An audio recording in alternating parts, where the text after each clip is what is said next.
LinkedIn presents. Welcome to the Human Capital Innovations Podcast. We're your source for personal, professional, and organizational growth and development, where we share original research, explore industry trends, and interview executives and thought leaders from across the globe. We hope you join us often for practitioner-oriented content around all things related to leadership, HR, talent management, organizational development, and change management. Maximize your personal and organizational potential with Human Capital Innovations Podcast.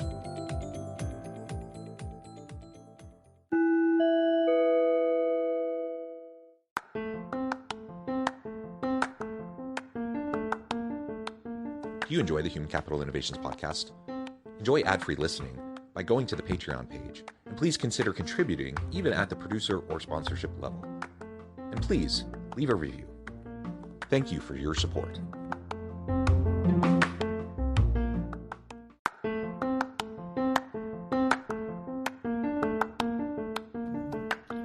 Welcome to the Human Capital Innovations Podcast. In this HCI Podcast episode, I talk with Joshua Motta about curating a healthy organizational culture.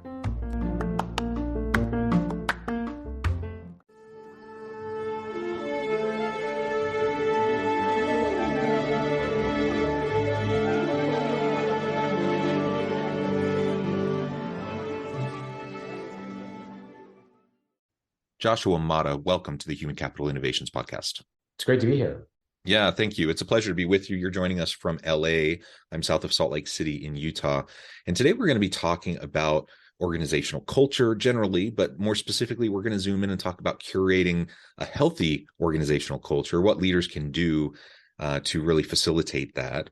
As we get started, I wanted to share Josh's bio with everybody. Joshua Motta is CEO and co-founder of Coalition, which combines cybersecurity and insurance to help organizations prevent digital risk before it strikes. Founded in 2017, Joshua and co-founder John Herring built Coalition with a mission to solve cyber risk and provide security for all. The company now serves over 160,000 customers globally and is proud to be named to Inc.'s Best Places to Work in 2021 and to Fast Company's Most Innovative Companies in 2022. And I could go on, but I'm going to pause there. Josh, anything else that you would like to highlight for me or the audience by way of your background, your personal context, or about Coalition before we dive on into the conversation today? Yeah, I mean, look, for me, Coalition is sort of the manifestation, I think, of my entire career to some degree. So it's, I tell people it's what would happen if you combined a financial service with a technology company and sort of an intelligence community mindset when it comes to data collection and analysis. And that is very befitting to my background, which I'm happy to go deeper into. So 2021, 2022, you're getting recognized. You're clearly doing some cool stuff. I think that connects directly back to our topic for today around curating a healthy organizational culture. So with your company as a bit of a case study, what are some of the things you've been doing to be more innovative, to be one of those premier best places to work where you're attracting and retaining the best people? Yeah, look, I mean, the recognitions are, of course, the outputs of many of the inputs and decisions that we've made since the company was founded. And so, believe it or not, we founded the company in 2017. The first written document ever in the wiki was not our business plan, although we do have an 80-page one that was later developed. It was a culture document, and it really set out the parameters of these are the values that we want people on the team to uphold. It wasn't so much like the corporation's, values. It was really more like these are the values that we want the individual people to embody, because we believe that high performing teams are made up of individuals who hold these values. And so, it took us a number of years before we were recognized, either as one of the best places to work or one of the most innovative companies. But I think everything is a byproduct of those decisions we made very early on in the company's history.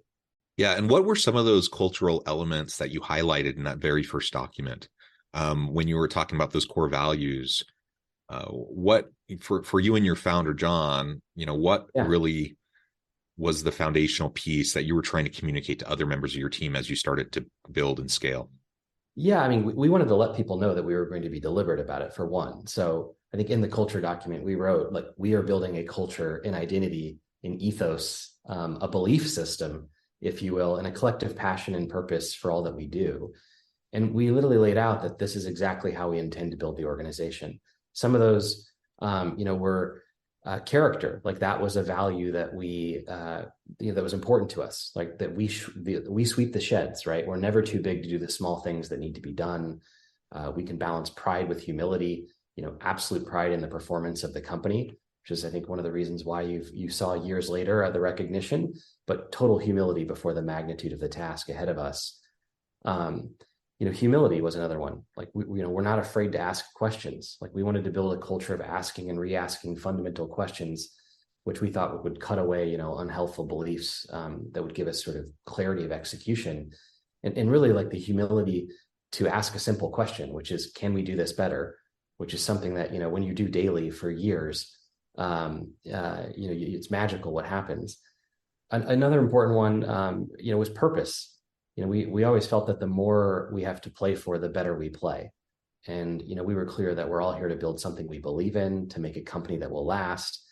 There was sort of a bit of an adage that we wrote down. I think it was, the person with a narrow vision sees a narrow horizon, and the person with a wide vision sees a wide horizon. That's what we wanted to do, right? Martin Luther King didn't give he gave the "I have a dream" speech, not the "I have a plan" speech. And so, that mission of solving cyber risk, of security for all, it's a big mission, right? But every day we go to work, every meeting that bores us, everything we do just for money or obligation, all the time we kill, like we're literally giving our lives for it. And so it needs to be worthwhile. Like that was a big, important one. So those are just a handful. There's probably 6 in total, that we laid out. And at the end of the day, look, culture isn't what you write in a document, it's what you practice. And so we also tried to incorporate various rituals, if you will, into our just day-to-day activities that sort of reinforced these values, right? And recognized people who demonstrated them. Yeah, and that point is really, really important. So absolutely signaling to your people from the inception that you're going to be deliberate about this. That's awesome. I mean, that's something, regardless of whether, 6 years later, you look back and you're like, oh, I still agree with everything we put down there, whether you do or not. The fact that you did it, and you did it in a deliberate way, in a purpose-driven way, signals a lot to people that it matters. And then you're working to actually integrate it in to various aspects of the business. So you just mentioned, performance management and goals and expectations and how people are going to be evaluated, that kind of stuff. That's really important. And in so many organizations, they have all these espoused values that look great on paper on the website. When it comes down to where the rubber meets the road and how people are going to be compensated or given bonuses and the way the structures are set up, it undermines those very values. Of course, you're going to see conflict there. You're going to see at a minimum, you're going to see some rub and some discord, but it can actually really drastically undermine the type of culture you're going for and give you something totally different. And so what you're describing, I think, is great. You're laying the foundation, you're being deliberate, you're having the conversations, you're integrating it into the various aspects of the business. So it's not a name only, but it's truly like you're walking the walk. All of that's wonderful. And as I was framing up the beginning of the episode, in the introduction, I talked about curating a healthy organizational culture. Some of that comes back to what you were just saying. I'm curious, though, that word curate, that's something I really like that term in a way of kind of framing this up. What were some of those different elements that you're trying to curate and bring together and provide for your teams as you're trying to create that psychologically safe culture, that healthy organizational culture where everyone can, bring their whole authentic self to the workplace, where they can, everyone feels needed, wanted, valued, with an opportunity to contribute in meaningful ways, where all of those sorts of healthy things are happening? Yeah.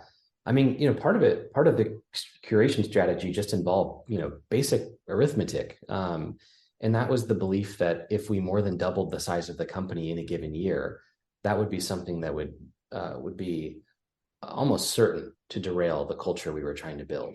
And why? Because, over half of the team would have been with us for less than a year.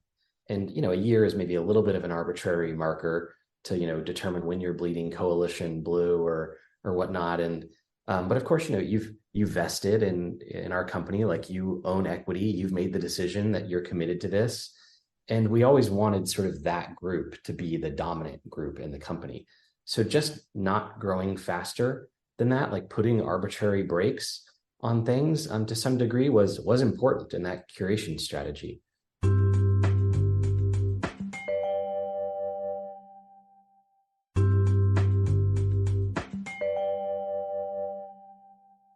In terms of other things that we did to try and curate, it was again like building it into the orientation, building those rituals into our company culture. Every team meeting, at the end of it, we would recognize someone for sweeping the sheds, and or the floors, as we called it at the time, and whoever received that award would pass it on the next week. And it then evolved into sort of a company talent contest where there were haikus and raps and music videos of the one person handing it on to the other. But I think it really built, it really helped us curate, exactly how culture was received and incorporated into the team. Yeah, fantastic. And I'm curious too. So you've been telling us a little bit about Coalition, but prior to Coalition, you worked for Microsoft, the CIA.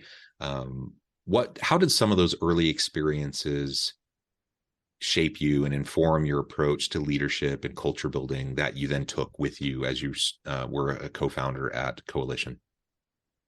Yeah, I mean, I would say I took different things from different places where I worked, and perhaps the CIA, maybe most obviously, it was all about purpose, right? I think it's hard to replicate like the mission-driven, purpose-driven environment. You have, an incredibly talented group of people who could all make far more money in the private sector than they do working in government. But they choose that decision because it gives them purpose. It gives their lives meaning, and we felt like we were helping people every day. Hard to replicate that, right? And so what I learned from there is, if we want to attract the best people, which is ultimately the core asset of our company, of any modern, digital company, if you will, we have to give them purpose. We can attract much better people if they can get behind the purpose of the company. So that's definitely one of the things I took away from CIA. Of course, Microsoft, like I was there at the .com boom. It was an incredibly exciting place to be. Also a lot of purpose, but in a different way, right? Like it gave people who just were fascinated by technology. The internet had fully arrived. It was the .com boom. And, if you were a technologist, like that was an exciting place to be. Microsoft just created that environment. I should also mention that, they hired me when I was, they hired me when I was 14. I think I was 15 when I walked through the doors. And so for a very large corporation to take such a risk on someone so young, I had enough self-awareness to know that in and of itself was rather extraordinary. And so I think that, that's given me an interesting perspective to, never underestimate the people who show up and raise their hands and say that they want to be part of Coalition, they want to be part of the mission. Lest I have a pot calling the kettle black moment, I can hardly turn away, the smart, exciting, interested 14, 15, 16 plus year old or whomever, that has a passion for what we're doing. So, that entrepreneurial spirit, that's something that, Microsoft was great at attracting. That's something that I think we've tried to attract. So there's a lot of entrepreneurs that are within Coalition. Well, that's interesting. You must be a very talented and skilled person to be hired at Microsoft at that age. Or lucky. That might be the other attribute. Yeah. Well, so it's interesting though, because how many organizations really just arbitrarily cut off huge segments of the potential labor market, people that could work for them and add value to the organization. And in your case, it's because you were really young. But yeah, in some cases it's age on the young side. Sometimes it's age on the older side. Now, of course, there are laws against age discrimination, but we know it happens all the time, especially in certain sectors. And so organizations, come up with other reasons, but age is often a driving factor, in many organizations. And so we have all these arbitrary things and these biases that shape the way, that's right. yeah, the biases that shape the way we view someone's ability to contribute. Another one that it kind of irks me, it's irked me for a long time, is, when you look at a job posting and you just see arbitrary years of experience. We want 10 years of experience doing XYZ. I'm like, that doesn't mean anything. Like, someone could have 10 years of crappy experience, and that doesn't make them more qualified than someone who has 1 year but is passionate and ready to learn and roll up their sleeves, right? Yeah. And so it's really interesting to see how different organizations approach these things. And I think if you want to be a best place to work, if you want to be an innovative company, you got to peel back the layers of bias and look at what really matters. And that is someone's ability to contribute. And that shouldn't matter about, all the different things: race, gender, ethnicity, sexual orientation, age, all the things. All those things shouldn't matter. It's like, how can someone contribute?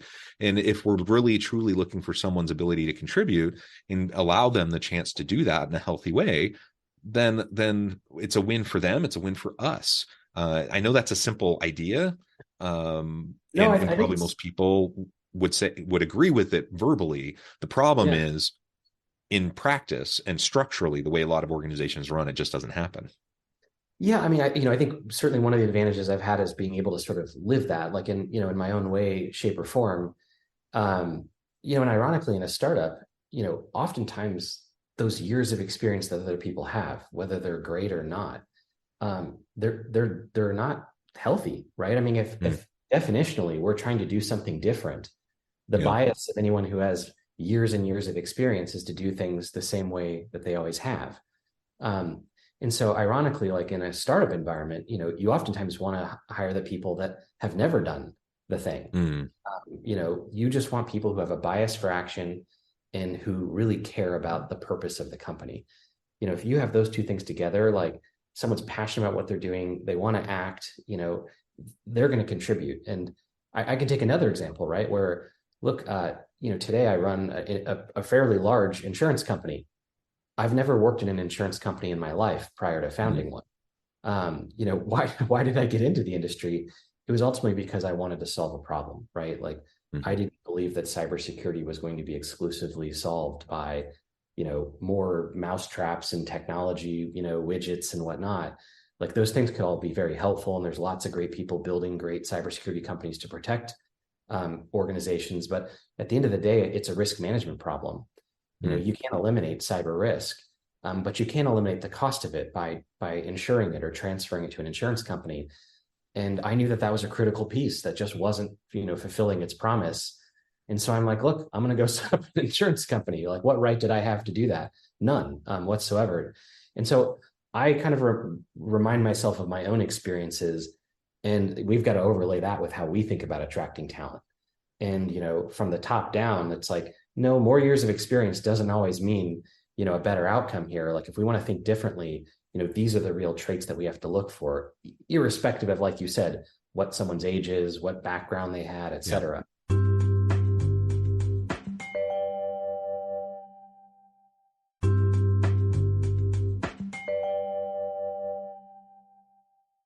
Another interesting thing, I know at Coalition, this is something you dealt with, and I suspect you have ideas about this more generally too. Having this robust organizational culture is hard enough to do when you're together in person, but we just went through, 3 years of a COVID environment, the attitudes that many employees and workers have around how work is designed and where and when they work has shifted. So now there's more of a work from anywhere mentality. To what extent have you leaned into that, and how have you maintained and really sustained a robust organizational culture in this current work from anywhere era and environment? Yeah, well, look, it's certainly not because we had a functioning crystal ball, but we had the advantage of being a remote first company since the day it was founded, which was in 2017. So several years ahead of COVID and the forced kind of move to remote. Now, remote first didn't mean everyone worked from home. Right. It just meant that it had to be an amazing experience for people to work from their home, because that was the lowest common denominator. Like, if those people had a great experience and could contribute to the mission in a meaningful way, anyone in an office could clearly do that. And then we just let people kind of choose, where they wanted to work from. We had a lot of employees in San Francisco. The apartment sizes, not as big as in the parts of the Midwest and other parts of the country where, we had other members of our team. And so some of those people wanted to come into an office, right, to just be able to get out and escape, the home life or whatnot. So we've always maintained a number of offices. We've always let people even who work in an area where we don't have an office, go into a WeWork or something like that. Mm-hmm. But the vast majority of our employees, including present company here today from my home in Los Angeles, we work remotely. And so we had the advantage of building in the infrastructure, the operational processes, the culture, the battle rhythm, if you will, of coordinating across, geographies, including international geographies from very early on. So when COVID happened, it wasn't really a change of pace in terms of how the company, changed its operations. And we've stayed that way to this very day. And it's something that's allowed us to just attract talent that we otherwise wouldn't have been able to attract. The best people in the world are not all in the same geographic location, it turns out. Surprise, surprise. And many of them have very good and legitimate reasons for wanting to be where they are. So, if we can create an environment where they can thrive, then that's advantageous to us. So, we've been committed to sort of a remote work culture from the beginning, and it's again helped with that talent attraction. The most people, again, are the most important part of our business. As I talk to a lot of different leaders, there's a lot of different attitudes about remote work, hybrid work, having distributed teams versus being, in a particular geographic location, coming into the office. And there's, currently there's a lot of people pushing for more and more people to come back to the office. There's a lot of articles out there about the importance of being in person. There's articles, and there's lots of work and industry reports about organizational culture and how it's strained and how it doesn't work as well when you're remote and distributed. And I look at all of that, and I'm an organizational development, change management, leadership guy. That's my area of research and what I teach and what I consult on. And so I look at these arguments and I'm like, yeah, I mean, on one aspect, there's some truth there. Not all experiences are created equal, though, and you can have amazing distributed remote teams that have an amazing culture, and you can have face-to-face teams that have a terrible culture. So it's not there. I don't think there's necessarily anything magical about being together in person. It can make it easier to create and sustain a culture when you're doing it purposefully and mindfully. When you're in person and you have more organic opportunities to interact with people, it can happen easier, but it doesn't mean it happens automatically, and it doesn't always happen better. And so it's interesting to hear you talk about how Coalition has gone about doing this, how you've always been a remote first company, how you've always made sure that you've put those who are working remotely, as top priority in terms of employee experience. And I think those types of things really matter. I'm also wondering if there's been specific leadership strategies that you and your co-founder and others on your executive team have used to try to implement and support this sort of a culture, especially when you're in a more remote first kind of an environment. Yeah, I mean, I guess I would say, to what you said, it's like there are many paths to nirvana, right? Is the way I think about it. I don't think it's relevant or even logical to think that there's like one way in which every organization should do things. So, I think the debate over in office or or remote is just distracting and a bit irrelevant. This for us, it kind of goes back to a cultural value that we have. Again, one of those 6, which was authenticity, right? Like in 2 words, it's know thyself. That is inscribed on the inner chamber of the Luxor temple, and it's equally been inscribed in our culture. And that's that, like, look, we refuse to be distracted by the clamor of whatever other people are doing around us. We refuse to be trapped by dogma of like, it has to be done this way and only this way. We have the courage to follow our heart and intuition. And so, there are segments of coalition of our team that do come to the office every day, Yeah. right? Where that's advantageous to them. That's advantageous to the business. And, we're not dogmatic about it as a company. We just want to optimize the intersection between the employee work experience and obviously the business and the mission achievement, because ultimately the success of our business is highly levered and attached to the success of our mission. And so that's we're trying to find that like efficient frontier, if you will. And it's never perfect. And, sometimes it involves making sacrifices and trade-offs, but, that's how we talk about it as a team. And look, we're not afraid to relitigate it. We really have to have the courage to follow our heart and intuition. And so at the end of the day, that means that, individual leaders are making decisions as to what is optimal for both the employee experience and for achieving our mission, which is tied to, of course, achieving our business result. So that's really how we've gone about, thinking about the remote versus in-office experience. Well, Josh, this has been a great conversation. I know at the time I'm going to have to let you go here in just a minute, but before we wrap things up for today, I wanted to give you a chance to share with the audience how they can connect with you, find out more about your work, your team, and then give us the final word on the topic for today. Yeah, of course. You can hit Coalition up on our website, coalitioninc.com. We are on Twitter as Solve Cyber Risk. You can hit me personally. I'm just at Joshua Motta on Twitter, or Joshua at coalitioninc.com. In terms of final sort of word, for when it comes to company building, we think there's 3 ingredients. It's easier than baking a cake. It's a good idea or ideas, and you got to keep coming up with them. It's capital and it's people. Once you have kind of those first 2, people is by far the hardest in that equation, which is why I think we overspend and in that area relative to some of our peers. That's just a lesson we've learned. And sometimes you need to know where to overspend. Just has always shocked me how little companies invest in talent development and whatnot. That's an area that we've gone heavy into. Josh, thank you so much. It's been a real pleasure. I encourage the audience to reach out, get connected, find out more about what Joshua and his team can do for you. And as always, I hope everyone can stay healthy and safe, that you can find meaning and purpose at work each and every day. And I hope you all have a great week.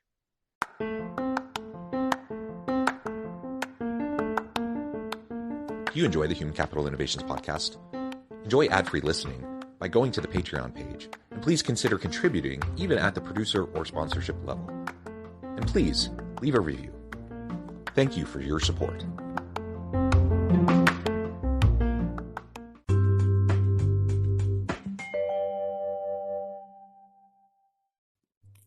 Thanks again for joining us for this episode of the Human Capital Innovations podcast. I hope you stay healthy and safe and that you have a great week.